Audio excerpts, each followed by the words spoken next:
All right, let's continue in the Millionaire Real Estate Agent Chapter 17, Net Leverage. So at some point, if you do everything right, your business is going to get to a point where you're able to hire assistants, you're able to potentially add new agents to your team, you're able to leverage. Now, in order to leverage properly, you have to recruit, train, consult, and keep, right? Agents are moving around all the time between all these different brokerages. But if you really think about it, you know, at some point there's going to be some new agent looking for a new opportunity. And if your team is growing and you have some stuff to offer, you can potentially get those people, right? If you don't have an assistant, you are one, right? So what does that tell you? That just tells you that you need a team. You need a team of people around you, right? So if you don't have an assistant, you're an assistant. It takes time to learn something, more time to implement it, and even longer to approach mastery. I know in real estate, everybody wants to just like start a team, and there's all these great teams.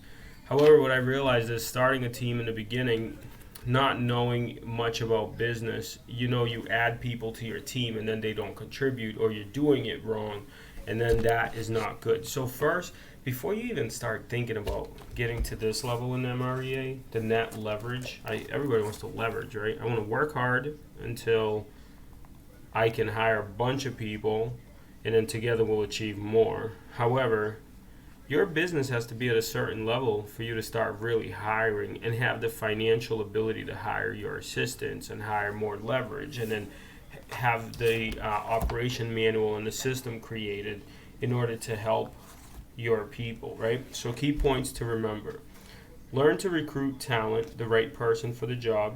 Learn to train them to do the job. Learn to consult them to do the job at a high level. And 4, learn to keep them. Invest time in recruit, train, consult, and keep. So your investment of time and money pay off with excellent leverage and growth that will follow. Let's talk about hiring capacity talent versus cul-de-sac talent. Capacity talent is someone who can do not only the current job really well, but who also has the desire and ability, thus the capacity to learn and take new tasks and responsibilities, right? So that would be your capacity talent. Cul-de-sac talent is someone who can do the current job really well, but who does not have the desire or ability to learn and take on new tasks and responsibilities. So are you hiring capacity talent, or are you hiring cul-de-sac talent, right? Can someone do their job really well and improve as the business grows, right? Once you decide to allow your business to grow through leverage, through people, you will see the need to hire as much capacity talent as possible, right? Can they just do one thing, or are they going to be able to do more things as the business grows, right? You want to have people in the business coming in to join your team that are going to grow with you, right? Someday even replace you on many additional tasks and functions that you currently do, right? Somebody who can even think big and create big responsibilities, right? Because thinking is a big responsibility. You're thinking of how to grow the company and how to help your people succeed. The truth is, if you want your business to grow big, you really need to hire capacity talent. Then you have to hold that talent accountable, right? More precisely, true that their customers use them because of the standards of service they expect to receive, right? So if you have high standards and you're holding your people accountable to those high standards, that's what the customers really need. That's where good customer service comes in, right? Is standards. How successfully, and you have to have an operation manual, right? In order to implement your standards within the team. As you hire more people, you don't want the team, if you do things a certain way for your clients, all of a sudden you hire somebody that does them different. That's not like being on a team. And that's not what the customer expects. So you have to have a documented process, and you have to have it standardized, and that is your operation manual. You have to document early, you have to document often.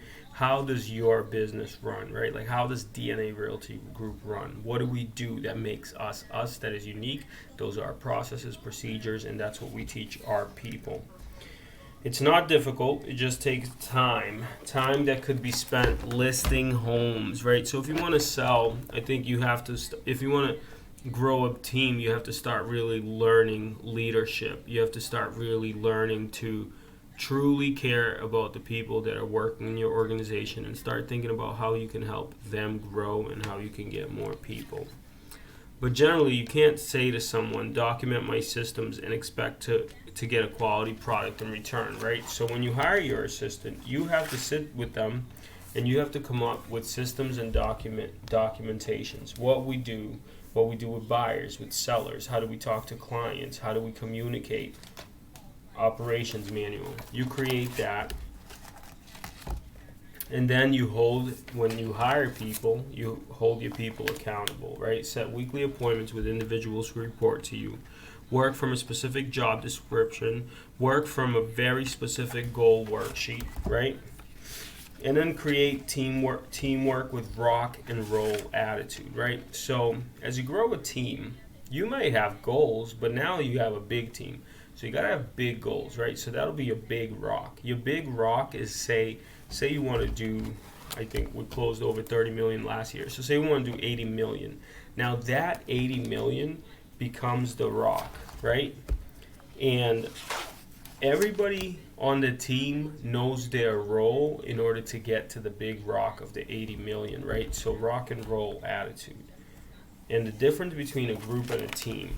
A group, no clearly stated goals, daily assignments and tasks, no sense of urgency. One person feels responsible for success or failure of everyone. Competition within the group. That's a group. Now, what is a team? Clearly communicated goals in writing, the big rocks. Clearly written job descriptions and roles. Healthy sense of urgency with specific accountability. Everyone feels responsible for team success or failure. That's a team. Team takes on outside competition. So if you want to grow a big team, or if you want to grow a team, you have to go ahead and start having leverage and hold that leverage accountable. And that is my take on Chapter 17, Net Leverage, from the Millionaire Real Estate Agent book. Get the one with the tabs. Comment if you like. I think we got a few more chapters to go. 1, 2, 3. There's 24 in the book, so I can't wait to see what we get to. But if you go back and follow, we're on chapter 17, or tab 17. Get with it or get left behind. The Millionaire Real Estate Agent. My name's Dave. Don't worry that success seems slow for you. It will get better over time, especially if you're consistent. That's how it went for us. First year we sold 1 house. Last year we sold 80 houses. And you can imagine things are feeling a little different when you're selling 80 houses. It used to be all a dream. Now, if it's just a dream for you and you want to grow, you can go ahead and start learning some of these concepts from the book and take it slow and steady, baby. Turquoise in the hair, and eventually you will get there.